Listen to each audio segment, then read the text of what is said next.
L'article que je vais vous présenter aujourd'hui est Apprendre à s'excuser au primaire, écrit par Christian Dumais. C'est un article très intéressant car nous savons qu'aux classes de primaire, s'excuser pour les élèves est très difficile. De plus, pour l'enseignante, cela demande beaucoup de temps et de gestion car l'enseignante ne veut pas se concentrer sur juste 2 élèves mais sur l'ensemble du groupe.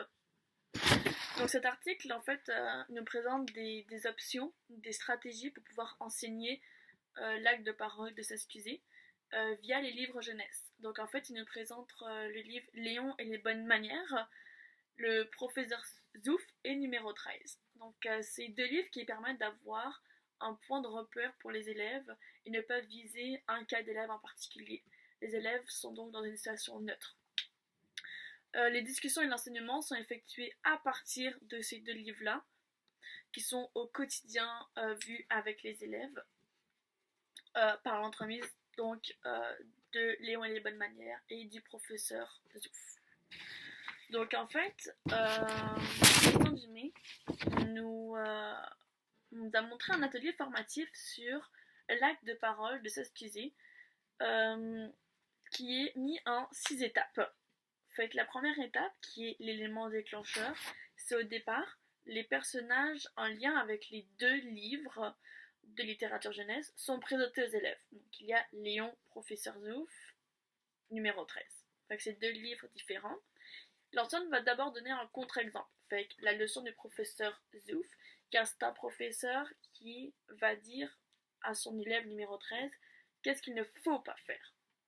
Ensuite, l'enseignante va mettre l'exemple, la recommandation de Léon avec les déterminants. Fait que les élèves pourront voir un contre-exemple et un exemple.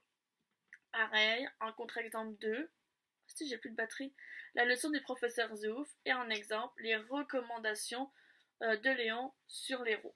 Je vais juste brancher mon ordi. Ouais, mais c'est parce que c'est correct, c'est pour les filles. Je t'expliquerai après.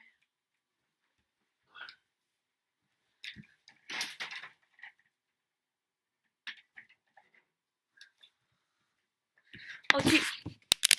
Fait qu'on oublie cette partie-là. Donc c'est ça, j'en ai été à l'étape 1 qui est l'élément déclencheur avec les différents contre-exemples. Ensuite il y a l'étape 2, étape de connaissance. Donc en fait c'est des questions qui sont posées aux élèves à la suite des lectures pour amener à discuter avec les élèves sur l'acte de parole et de s'excuser. Qu'en pensez-vous? Êtes-vous d'accord? Peut-on réagir comme ça ou comme ça? Ce sont des questions à poser aux élèves pour pouvoir les amener à réfléchir sur comment réagir face à cette situation-là. Ensuite, le 3e point est l'enseignement. C'est un référentiel qui est rempli avec les élèves en répondant aux 4 questions suivantes. Quoi? Comment? Pourquoi? Et quand? Les informations qui sont écrites avec les mots de l'élève, évidemment, puisque le document doit être facilement compréhensible pour eux. Fait qu'on peut aussi faire du modelage qui va permettre à l'élève de se donner un point de repère pour cette feuille qu'il ne connaît peut-être pas. La 4e étape est la mise en pratique. Donc il y a 3 mises en pratique. Il y a la première mise en pratique qui sont les contre-exemples présentés dans l'élément déclencheur.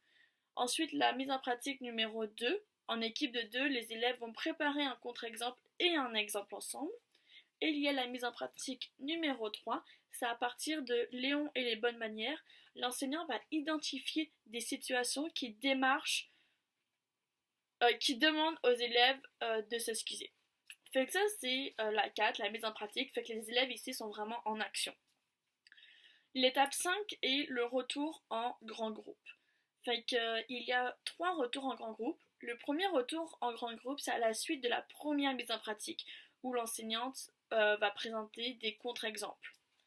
Il y a le deuxième retour en groupe et à la suite de la mise en pratique numéro 2, où les élèves sont en équipe et doivent préparer des contre-exemples et un exemple. Et le retour en grand groupe numéro 3, c'est à la suite que les élèves vont discuter de Léon et les bonnes manières.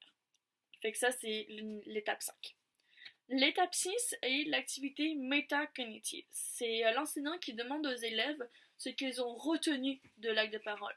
Fait que ça va leur demander des connaissances qu'ils ont vues après les 5 dernières périodes. Et ils devront remplir une fiche réflexive ou faire une caractéristique. Ils vous auront le choix euh, qui permet de faire un état des apprentissages. Fait que l'enseignante pourra voir ce qu'ils ont appris durant l'apprentissage. Cet article montre aussi qu'il est possible de le faire avec le troisième cycle, fait que c'est aussi très intéressant, avec le livre Ding Dong. Fait que cela est très intéressant car c'est aussi compliqué quand on est petit que quand on est grand de s'excuser.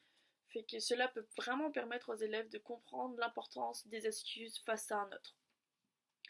Je vais vous rappeler un peu plus l'exemple des référentiels pour la troisième année du primaire par exemple. Fait qu'on sait qu'il y a 4 questions à poser, quoi, pourquoi, comment et quand. Le quoi, c'est plus demander pardon, regretter, être désolé. Pourquoi, c'est pour arrêter la situation ou pour arrêter le conflit, arrêter, comme on dit, la chicane, arrêter le problème, ne pas perdre un ami, régler, c'est peut-être aussi un malentendu. Fait que vraiment un peu régler ses comptes d'une manière gentille. Comment s'excuser? Il y a plusieurs moyens de s'excuser. On peut écrire une lettre d'excuse, on peut faire un dessin, on peut le dire, on peut regarder la personne, on peut expliquer pourquoi on s'excuse. On peut avoir aussi, il faut avoir une expression sincère, il faut que la personne en face de nous ressente notre sincérité. Avoir des bons mots, fait que choisir des mots appropriés face à la situation. Je m'excuse, je regrette, je suis désolée. Vraiment parler au jeu. Quand est-ce qu'il faut le faire? N'importe où en fait, que ce soit à la maison, dehors, dans la cour de récréation, tant que le discours est ouvert et approprié. C'est important que l'élève le fasse quand il est calmé. Il ne faut pas s'excuser sur le coup de la colère car cela peut envenimer la situation. J'ai trouvé cet article très intéressant parce que cela nous permet d'acquérir plus de connaissances dans notre futur enseignement puis d'avoir des stratégies à faire avec nos futurs élèves par rapport à cet enseignement qui est l'acte de s'excuser.